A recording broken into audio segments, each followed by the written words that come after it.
Hello my friends, for today's beer review we're going to be taking a look at the one and the only Zombie Dust by Three Floyds Brewery, an American Pale Ale. So this should be something very special.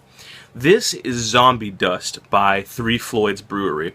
Now if you guys don't know, Zombie Dust is considered to be one of the best beers that you can get your hands on, just period, like in America. It's probably one of the top, I would say probably top 25 most sought after beers, and it comes from Three Floyds, which is a brewery that has this immense, huge cult following reputation that precedes it. And this will be, I've had a Three Floyds brew one time before this. It was on tap in Chicago. It was their Sumerian Sabertooth Berserker, and that was an Imperial IPA, and it was amazing. And so this is going to be my first time experience with having Three Floyds outside of a bar, like from a bottle. And I decided why not start off with probably their second most sought after beer, apart from Dark Lord, but we all know how hard it is to get your hands on that. You have to have tickets and go to the event and everything. But this is the stuff people line up for. This is the stuff they wait till the guy is loading the crap off of the shipping trailer and they're pulling it out of his hands, buying cases at a time as it comes in the store. This is the stuff you have to hunt for. I checked probably 12 to 15 different liquor stores around Chicago, and I finally, somehow by luck, stumbled upon a singular 6-pack of this beer. So I count myself very, very lucky to be able to try it. So as far as the commercial description on this beer goes, it says, "This intensely hopped and gushing undead pale ale will be one's only respite after the zombie apocalypse, created with our marvelous friends in the comic industry, art by Tim Seeley." And it is definitely cool art. It's kind of like this king armored zombie, and it says Zombie Dust. It's got this cool holographic label. So the presentation's obviously awesome. As far as the ABV goes, it comes in at 6.20%. I had to actually stop and go look that up because they don't put their ABVs on the bottles, at least not anywhere that I see. So 6.20%, which is decently high for just a standard pale ale. Normally, I would drink a regular pale ale out of a regular pint glass, but for something of this magnitude, I think it's going to need a snifter. So I've got my Duvel glass here, and that's what I'll be drinking it out of. So with bated breath as I wait, let's get the cap off of here and see if it's all it's cracked up to be. This thing has got, by the way, a perfect 100 score on Beer Advocate, which says a lot. Not many things have that score. Wow, I can smell hops from here. I'm going to take this. I took the cap off carefully because I do not have a Three Floyds cap yet. Okay. Straight out, the color is a nice kind of honey orangish gold. I'm going to pour this just right down the center. Very nice. Pour to about a finger of just slightly off-white, almost kind of like a yellowish tinged, decently creamy head. The color, I would call it very dark, kind of golden honey is the color that I would call it. There's a decent amount of bubbles streaming up to the top, not too terribly many, so the head may not stick around forever. Let's give it a smell. Oh, wow. That is intense. Hops, apple, grapefruit, oranges, pineapple, mango, peach, persimmon.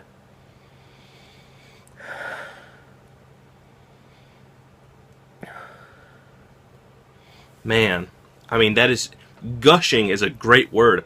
I mean, it just smells like you took every possible fresh, sweet, tropical, and citrus fruit and just blended them all together into this one potent little reduced liquid and just poured it in your glass. I mean, it is as fresh and vibrant as it can be.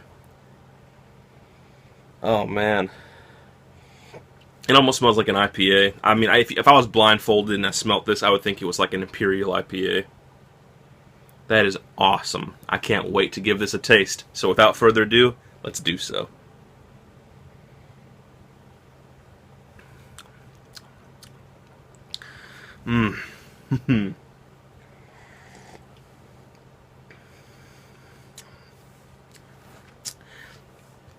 it's balanced. It's got, I mean, the sweetness and the bitterness perfectly kind of counterbalance each other.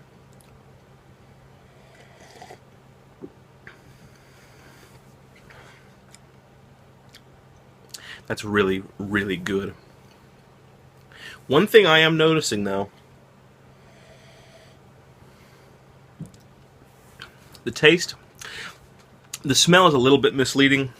The taste is not quite as sweet as the aroma would lead you to believe.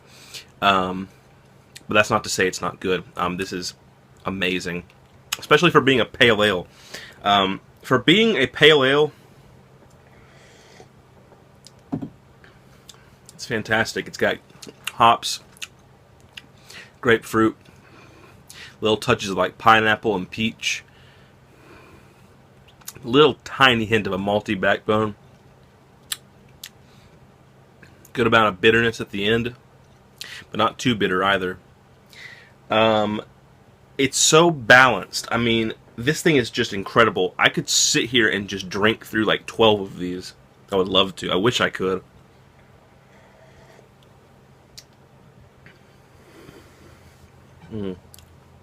Man, that is so good. Do I suggest it? Hell yeah, I suggest this if you can get your hands on it. I believe these guys only ship out to like Illinois, Indiana, Ohio, and a couple of other states maybe. So it's something you probably have to do like in a beer trade or make a trip for. I do recommend it heavily though. This is definitely one of the best pale ales that I've ever drank in my life. I can understand why it has this crazy cult following behind it. I don't think I would wait out in the freezing cold or blistering hot temperatures for the liquor truck to make its delivery and hijack the guy's shit as he's getting off the truck or anything for it. But if I ever saw it again, I would snatch it up. I would buy out the store probably. I'll say that much. So my rating on it, I want to give it. I've decided I'm going to start rating in style and overall. I would give this a perfect 100 in the style. I mean, as a pale ale, this is just crazy. As just an overall experience goes, I want to give it about a 97 out of 100. The only reason I'm not giving it a perfect 100 is because the beer could be just ever so slightly sweeter. The aroma smells like this bright, bursting, just sweet, vibrant, bright smell. When you get to the taste, it's a little bit more savory and a little bit more bitter. It's very good. I mean, definitely good. I just wish it would be just slightly sweeter, just a little bit closer to matching the aroma. The same smells you're getting in the aroma, like the orange, the pineapple, and everything else I listed, is still present in the taste, but it's a more savory version of those smells. And like I said, I would have liked them to have been just a little bit sweeter. But that still is making this beer an A+ for me. It's definitely a 100 in the style. Definitely the best pale ale I've ever drank in my life.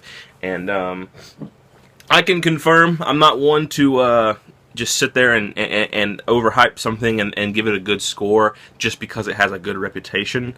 If this beer was shit, I would tell you if it was shit, but it's not.